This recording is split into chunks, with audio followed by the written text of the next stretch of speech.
कोकण म्हटलं की डोळ्यांपुढे उभं राहतं निराक्षार समुद्र, लाटांवर हेलकावणाऱ्या होड्या, माडांच्या मनातून वाहणारा मंद वारा आणि लाल मातीचा सुगंध.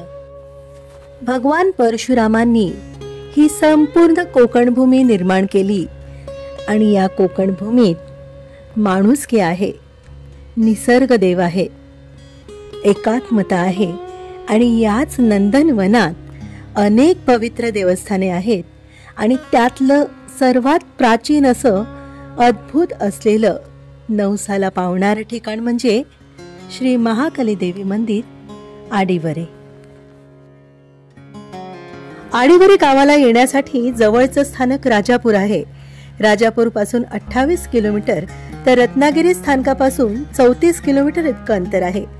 इथे येण्यासाठी अनेक रिक्षा आणि खासगी वाहनाने आपल्याला मंदिरापाशी येता येतं. एसटी महामंडळांच्या बसेसची सोय देखील आहेच. आडिवरे गावातल्या श्री महाकाली मंदिराजवळच निवास आणि जेवणाची व्यवस्था आहे. गरम पाणी, स्वच्छ खोली, शुद्ध शाकाहारी जेवण सगळं अगदी घरगुती पद्धतीने इथे मिळतं. श्री महाकाली आईच्या दर्शनाआधी सर्वात प्रथम नगरेश्वराचं दर्शन घेणं क्रमप्राप्त आहे. नगरेश्वर ही इथली ग्रामदेवता आहे. सर्वात प्राचीन असलेलं हे मंदिर, या मंदिरात सर्वात प्रथम नगरेश्वराचं दर्शन घ्यायचं, मग नंतर महाकाली आईचं दर्शन आणि मग इतर देवतांचं दर्शन, अशीच पिढ्यानपिढ्या चालत आलेली परंपरा आहे.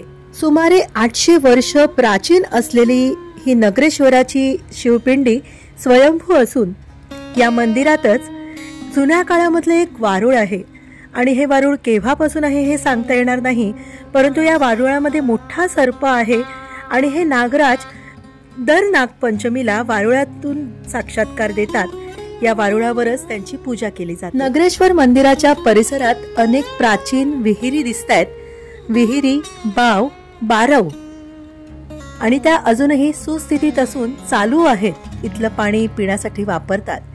इथे अनेक तुळशी वृंदावन दिसतात. तुळशी वृंदावन हे समाधी म्हणून इथे स्थापन करतात. आयताकृती विहीर देखील दिसते बघा, फार प्राचीन आहे म्हणून मी हा शॉट तुम्हाला दाखवते.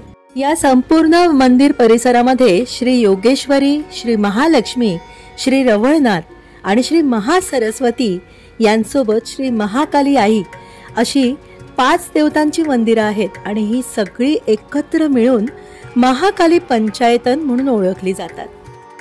या गावाबद्दलचा इतिहास म्हणजेच इसवी सन 1113 मध्ये शिलाहार भोज राजाच्या दानपत्रामध्ये अट्टविरे असा आडिवरे गावाचा उल्लेख सापडतो. शके 1250 म्हणजेच इसवी सन 1324 मध्ये हे महापीठ स्थापन झाले. आद्य शंकराचार्यांनीच या मंदिराची स्थापना केली असं मानलं जातं. छत्रपती शिवाजी महाराज, कान्होजी आंग्रे आणि समर्थ रामदास स्वामी यांनी सुद्धा देवीचं दर्शन घेतल्याचे पुरावे इथे आहेत. सुमारे 300 वर्षांपूर्वी हिंदवी स्वराज्य संस्थापक छत्रपती शिवाजी महाराज अनेक किल्ले गड सर करत करत शेवटी खाडी किनारी पूर्णगड हा किल्ला सर करण्यासाठी जेव्हा निघाले तेव्हा प्रथम श्री महाकाली मंदिरात येऊन गेल्याची खूण म्हणून त्यांचा चित्रित केलेला फोटो मंदिरात उपलब्ध आहे. त्याचबरोबर समर्थ रामदास स्वामींचाही चित्रित फोटो आहे. ते आडिवरे, कशेळी, आंबेरुखवाडी या मार्गाने गेले व त्यांनी पूर्णगड हा शेवटचा किल्ला सर केला. विजयदुर्ग प्रांतांचे आंग्रे सरकारने या मंदिराला भेट व देणगी दिल्याचाही उल्लेख आहे. त्याचप्रमाणे श्रीमती गोखले यांनी या मंदिराला भेट देऊन चांदीची पालखी दिल्याची नोंद देखील आहे. ही देवीची मयूर शिबिका 12 किलो चांदी वापरून बनवलेली ही पालखी आहे. देवीच्या चतुर्थ सीमेत पालखी दर्शनाचा मान वेत्ते ग्रामस्थांना असतो, कारण वेत्ते हे देवीचं माहेर आहे. पालखी निघण्यापूर्वी देवीची पूजा त्यांच्याच हस्ते केली जाते आणि तिसऱ्या दिवशी देवी जेव्हा माहेरी येते तेव्हा थोडा वेळ ती देवस्थांबावर थांबून गावचं कल्याण मागते आणि मग प्रत्येक घरातून सुवासिनी तिची खणा नारळाने ओटी भरतात. आडिवरे या गावात श्री महाकाली देवीचे आगमन कसे झाले या संबंधी मंदिराच्या पुजारींनी एक आख्यायिका सांगितली. सुमारे 1200 वर्षांपूर्वी भंडारी कोळी लोक त्यांच्या वेत्ते या समुद्रकाठच्या गावी नेहमीप्रमाणे मच्छीमारी करण्यासाठी गेले होते. पाण्यात अचानक त्यांचं जाळं अडकून पडलं. बरेच प्रयत्न करूनही जाळे वर येईना, तेव्हा त्यांनी जलदेवतेची प्रार्थना केली. त्याच रात्री त्यांच्या मूळ पुरुषांच्या स्वप्नात येऊन श्री महाकाली आईने दृष्टांत दिला की मी महाकाली आहे, तू मला वर घे आणि माझी स्थापना कर. त्याप्रमाणे दुसऱ्या दिवशी जाळे वर ओढले असता त्यांना त्यात काळ्या पाषाणातील श्री महाकाली आईची मूर्ती सापडली. मग ग्रामस्थांनी सर्वांना मध्यवर्ती होईल अशा वाडापेठ या जागी देवीच्या मूर्तीची स्थापना करायचं योजिले. आतमध्ये फोटोग्राफीला परवानगी नव्हती, परंतु देवीच्या गाभाऱ्याजवळचा हा सभा मंडप, इथे चित्रीकरण करण्यास त्यांनी मला परवानगी दिली. त्यामुळे तुम्हाला या गाभाऱ्यामध्ये केलेलं नक्षीकाम मी दाखवू शकते. फारच प्राचीन असं हे नक्षीकाम आहे.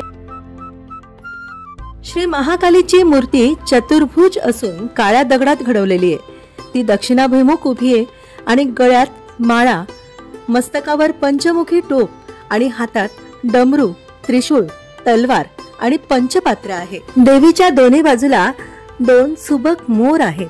देवीचे पौर्णिमा व अमावस्येला नारळाचे दूध व तेल याने मर्दन करून स्नान घालण्याची प्रथा इथे पाळली जाते. नवरात्रीमध्ये इथे मोठा उत्सव असतो.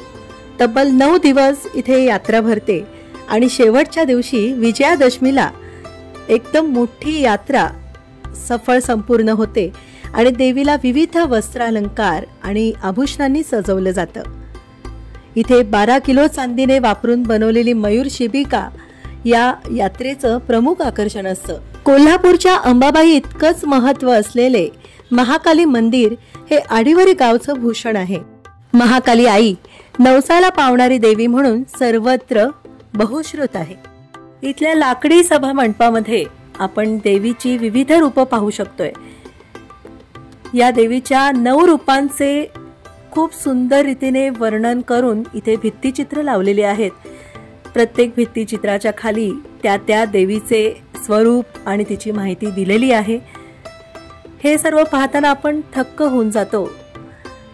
तर प्रत्येक भाविकांनी या महाकाली आईच्या आडिवरे गावातील मंदिरात येऊन दर्शन घ्या असं मी सर्वांना आवर्जून सांगेल.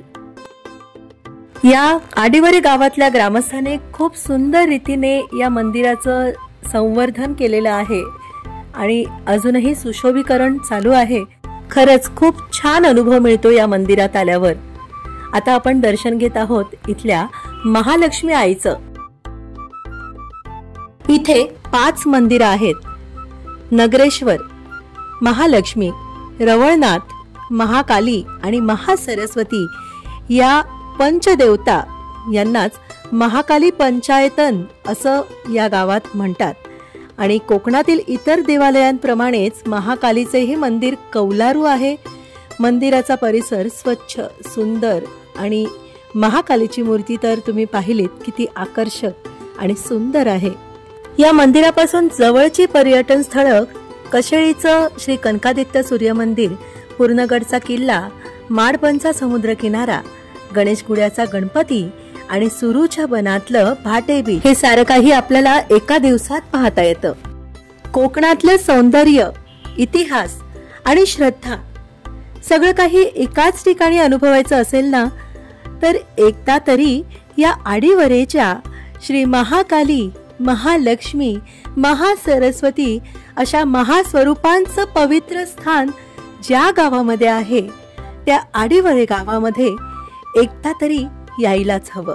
विश्वासाने ओवलेली भक्तीची दोरी, त्यातच गुंफलेलं देवीचं वैभव भारी. अवश्य या स्थानाला भेट द्या. आणि हो, सखी सुनैना चॅनलला सबस्क्राईब केलत ना? नसेल केलं तर लवकर सबस्क्राईब करा, कारण अशा अनेक सुंदर माहितींचा संग्रह मी आपल्या पुढे घेऊन येत आहे येणाऱ्या काही भागांमधून. त्यामुळे लवकर सबस्क्राईब करा आणि माझे व्हिडिओ जर तुम्हाला आवडत असतील तर सर्वांपर्यंत अवश्य पोहोचवा. स्वस्त रहा, मस्त रहा, कायम माझ्या सोबत रहा माझ्या या सुंदरशा प्रवासात.